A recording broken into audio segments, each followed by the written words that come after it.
Man also lie with mankind, as he lieth with a woman. Both of them have committed an abomination. They shall surely be put to death. Their blood shall be upon them. Leviticus 20:13.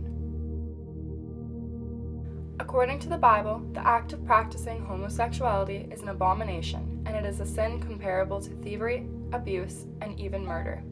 The Bible teaches that marriage is the God-ordained conventional union of one man to one woman. Since God created the institution of marriage, He gets to decide what it is and what it isn't, doesn't He? Some Christians believe that if marriage isn't built on a godly foundation, it has no foundation at all. After all, if two men can marry, why not three? Or for that matter, why not one? Many people believe that if God's standard for marriage is rejected, then anything is possible. In the past, women have been discriminated against and had to fight for their rights. People have been treated unfairly due to their race or even their religion. Looking back on those opinions now, it is hard to be unbiased. In our generation, it is hard to believe the stories we hear about the discrimination and racism that our grandparents and even parents' generations participated in. The thought of having segregated schools or not considering women persons under the law seems unfair and frankly unimaginable. Now, homosexuals are faced with some of the same problems. We may think that our society and beliefs have advanced and improved in the early 1900s when women gained the right to vote, but have they really? Homosexuals now fighting for their basic rights that are supposedly rights that are entitled to every human being. Yet because of who they choose to be with, they have become an exception.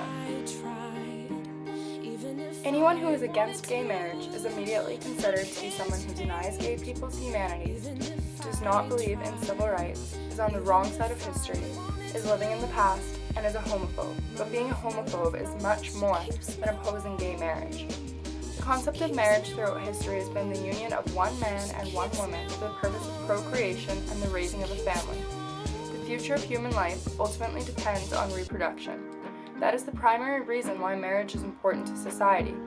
The exclusion of same-sex marriage is related to the fact that it is not naturally procreative. These so-called homophobes believe that by encompassing these relationships within marriage, marriage can no longer symbolize respect for the transmission of life. Their argument is that homosexual spousal unions can only be allowed to marry if the central purpose of marriage is the spouse's happiness. One issue that has been brought up is the definition of marriage. Previously, it was defined as the formal union of a man and a woman, typically as recognized by law, by which they become husband and wife. By excluding same-sex couples from this definition, we are discriminating against them.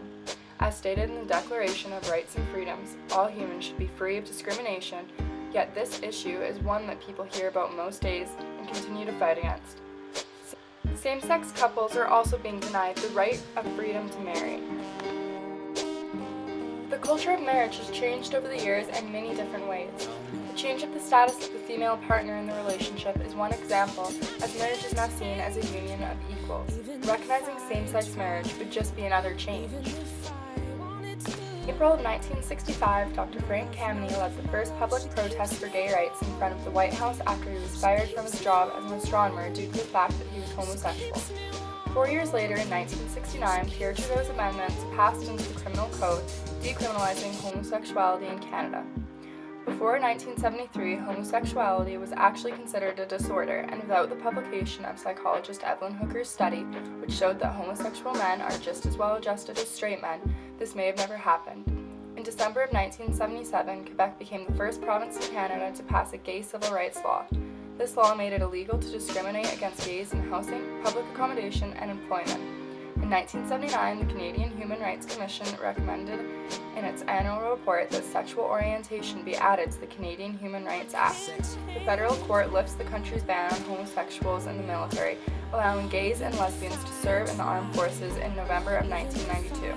The Supreme Court of Canada rules same-sex couples should have the same benefits and obligations as opposite-sex common law couples, as well as equal access to benefits from social programs where they contribute.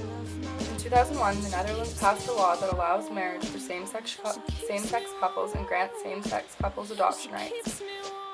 Germany and Finland also allow civil unions for same-sex relationships. For the first time, in 2002, a Canadian court ruled in favor of recognizing same-sex couples under the law. The Ontario Superior Court ruled that by prohibiting gay couples from marrying violates the Charter of Rights and Freedoms. The court then gives Ontario 2 years to extend marriage rights to same-sex couples. Because of this ruling, the Alberta government passed a bill that bans same-sex marriage and defined marriage as the union of a man and a woman. In 2005, Canada became the 4th country in the world to legalize gay marriage.